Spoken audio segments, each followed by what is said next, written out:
Bueno, ahora tengo que hacer un relé, también conocido como relay o relevador, que, que es un dispositivo que se utiliza para controlar componentes eléctricos de alta potencia mediante una señal de baja potencia. Bueno, ese es un ejemplo de componente y por acá dice que es de 5 voltios y eso quiere decir que se activa con 5 voltios y al activarse debería de activar o cerrar un circuito. Y ahora dentro de esto sucede que tiene una bobina electromagnética. Eso quiere decir que simplemente tiene algo como esto. Este es un ejemplo de bobina y esta forma de cilindro se le llama helicoidal. Y sucede que tiene siempre dos terminales, una de entrada y una de salida.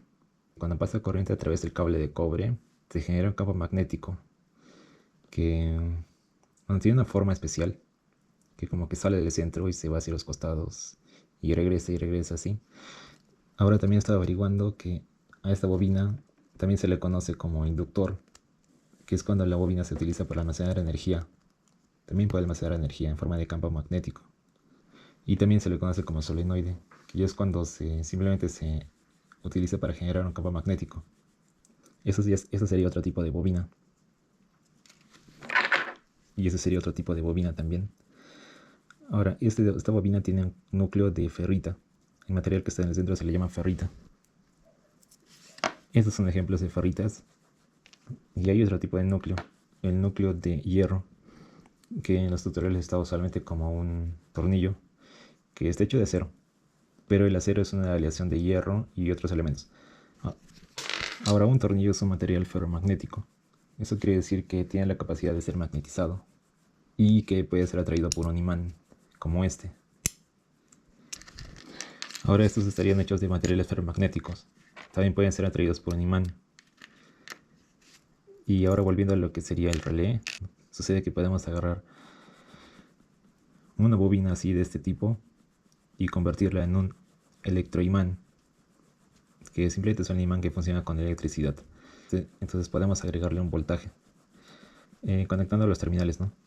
Este ya sería un electroimán que consta de una pila de 1.5 voltios, un portapilas, unos cables caimán, un interruptor y la bobina. ¿Sí? Si es que la activo, ese ya funciona como un electroimán, como un imán, así que puede atraer materiales ferromagnéticos.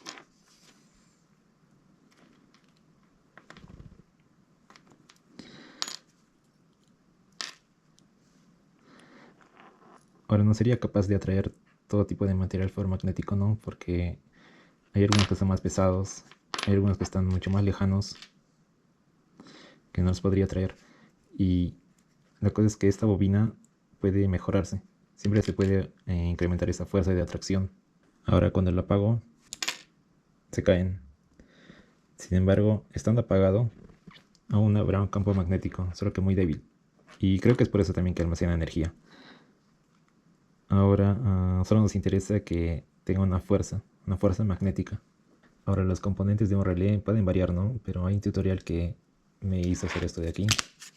Y ahora me va a servir porque con esto puedo conectar dos circuitos. Uno para la bobina que activará el relé y uno para lo que sería un circuito de alta potencia, que sería este de aquí. Ahora la idea sería armar esto, ¿no? Ahora primero esto está compuesto por un cable de cobre, que es este de aquí, es un poquito más grueso que el que les mostré. Unos dos tornillos chiquitos, una lamineta de lata que puede ser atraída por imanes, un resorte que lo saqué de un lapicero, este cable que es un cablecito sacado de un cable UTP. Y ahora la idea sería colocar el electroimán justo aquí, colocarlo justo ahí.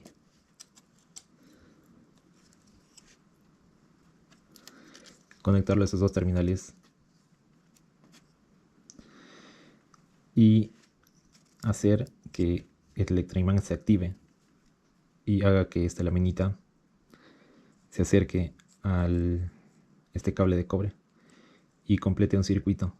Ahora, el problema aquí es cómo hacer esta bobina. Entonces he estado averiguando cómo cuántas vueltas, qué espesor debe tener el cable, qué tipo de núcleo debería tener para ser más fuerte. Y resulta que hay una fórmula que se llama fórmula general de la fuerza del campo magnético en un solenoide. B es la fuerza del campo magnético, N es el número de vueltas de la bobina y es la corriente que circula por la bobina.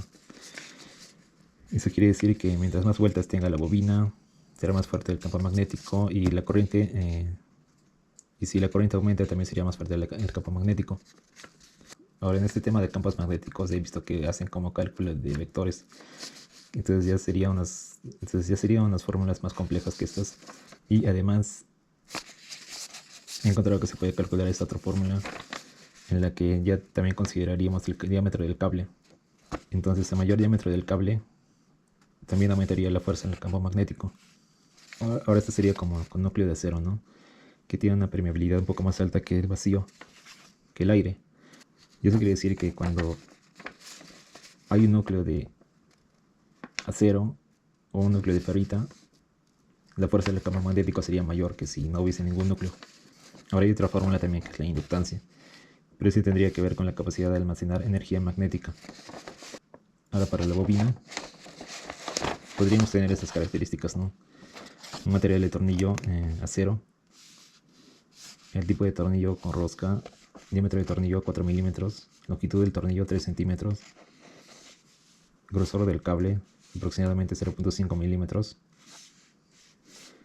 número total de vueltas más o menos 120 vueltas, una fuente de alimentación de 1.5 voltios, con lo que se obtendría una corriente estimada de 1.16 amperios, y el campo magnético generado se mide en Tesla, y así. Ahora estaba probando diferentes bobinas con núcleo de acero, y esa sería la bobina más simple, ¿no? Que solo le damos una vuelta a todo el tornillo, solo que esta tendría un campo magnético no muy fuerte. Podría probarlo. Esta es la primera bobina. Sí, puede atraer algunos, solo que no es tan potente. Esa es la siguiente bobina, que sería la de 120 vueltas, que funcionaría como un imán cualquiera.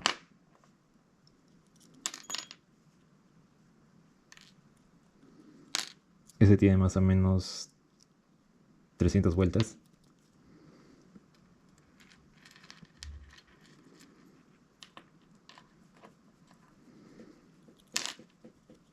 Este tiene como 600 vueltas. Llega a ser un poquito más fuerte. Y ahora que podemos notar que tienen mucho más fuerza en los bordes, más que en el medio.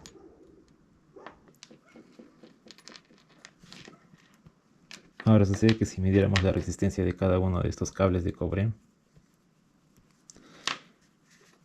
este tendría menos resistencia, cercano a 0. Este tendría como una resistencia de 0.1 ohms. Este de 1 ohm, este de 4 ohm. Y algo que debería de verse también es que este material se sobrecalienta cuando pasa una corriente. Y entonces tiene una corriente máxima que debería soportar. Y este sería el más favorable, porque tiene un poquito más de resistencia. Entonces lo vamos a colocar aquí.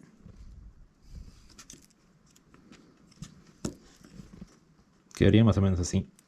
Y para eso voy a usar la pila de 1.5 voltios. Y como ya dije que cuando el tornillo atrae la laminita, debe hacer contacto de la laminita con el cable de cobre. No es suficiente con 1.5 voltios.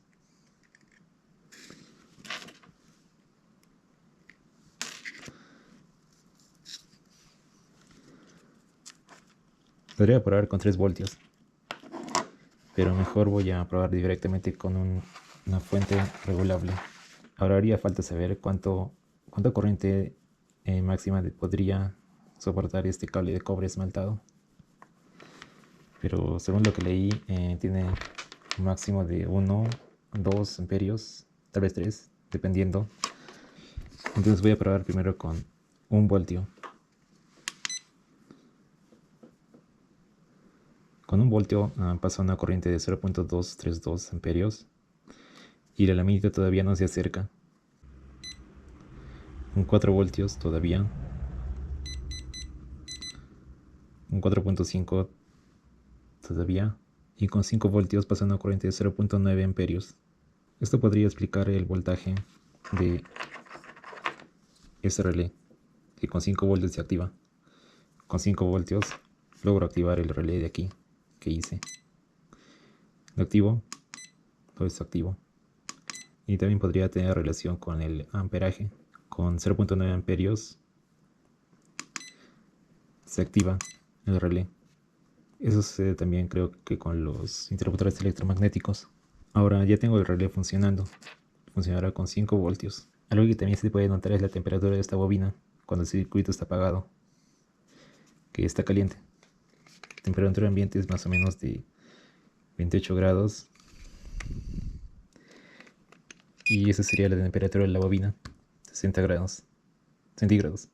Entonces voy a probar este relé activando una bocina. Entonces cuando envíe 5 voltios, se activa el relé y se activa el circuito de la bocina.